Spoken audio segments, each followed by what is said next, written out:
ఆదికాండం 18వ అధ్యాయం 19వ వచనంలో తన పిల్లలను తన ఇంటివారును నీతి న్యాయములు జరిగించుచు యెహోవా మార్గమును గైకొనుటకు అతడు వారికి ఆజ్ఞాపించినట్లు నేను అతన్ని ఎరిగి ఉన్నాను. బాధ్యత గల వ్యక్తులు దేవునికి కావాలి. అబ్రహాము గురించి ఏమంటున్నాడో చూడండి. తన పిల్లలకు అతడు ఆజ్ఞాపిస్తాడని నాకు తెలుసు. ఇది యెహోవా దేవుడు అబ్రహామును గురించి చెప్పింది, అతనికి కలుగ చేయనట్లు చేసింది. దేవుడు నమ్మదగినవాడు.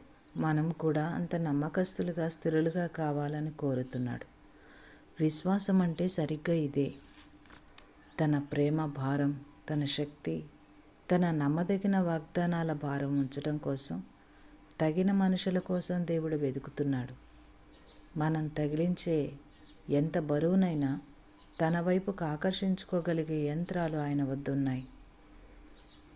కానీ దురదృష్టవశాత్తు మన ప్రార్థనల్ని దేవుని యంత్రాలకు కలిపే ఇనుప తీగే బలహీనంగా ఉంది.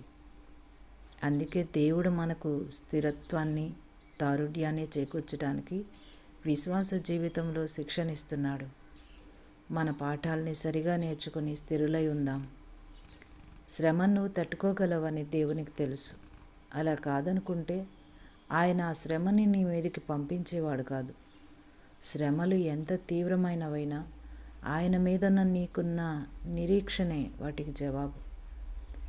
దేవుడు మన శక్తిని ఆఖరంగుళం వరకు కొలిచిన తర్వాతే దానికి పరీక్ష పెడతాడు. ఆయనలో మనకున్న శక్తిని మించిన పరీక్ష ఎప్పుడూ మనకు రాదు.